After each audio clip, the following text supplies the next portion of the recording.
Hello, my name is Darcy Turner, and here today with me is two-time author Art Wedmore. Over the past few months, I've had the privilege of editing your books, and one of the most interesting things I've found is the style in which they were written. Can you tell me a little bit about your books? Sure. The reason I wrote these books on alcohol addiction was having had years of experience in drinking, I needed to gain some brief experience to keep for a long time on how to not drink anymore. So I belonged to a group, and as part of that group, I was asked to journal to help with discussions.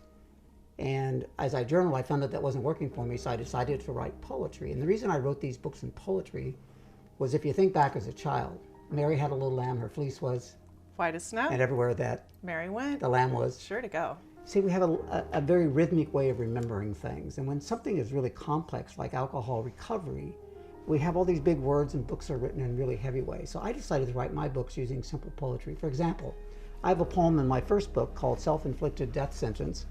And in this particular poem, talking about my addiction, I described it this way in a poem called The Devil Inside Me. There's this devil inside me, this insidious creep that lingers there for the taste of a brew. It's a drug or a drink that she wants every day, and she'll ruin your life through and through. I want you to think about the power of those words in a simple book that would drive you to think, I have that problem. I need that help. And that's the reason I wrote them the way that I did. Wonderful. And what made you decide to put it into a book?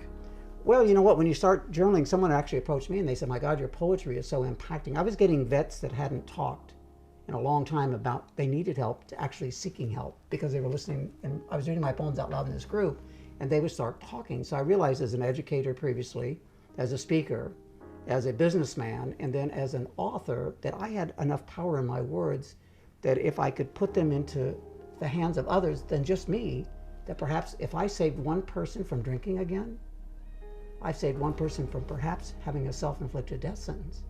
And that's the power of writing words. That's a wonderful reason.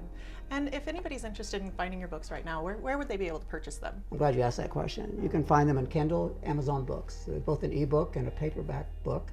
My second book, by the way, it just came out. I'm not going to talk a lot about it because it just came out, and there's going to be a separate video on that later. It's called Free Booze Canceled. At the time of COVID right now, there's more opportunity to drink than ever before. You have nothing to do. There's more opportunity to break your sobriety habits. So this particular book was written after my 10 years of sobriety to help people stay there. It's got questions at the end. It makes you think, but it's all positive. It's how to manage your day, how to have a brighter day, how to take good care of yourself, how to think like a Boy Scout, how to be good to people, and more importantly, how to be good to yourself and grow. So it's another powerful book, available the same source as Amazon and Kindle books. Wonderful. Well, thank you so much for introducing your books to us, Art. We appreciate your time. And again, if you'd like to learn more about Art's books, please visit our page at Amazon Books and Kindle Books as well. Yeah, right. Thanks. Thank you. Thank you, guys.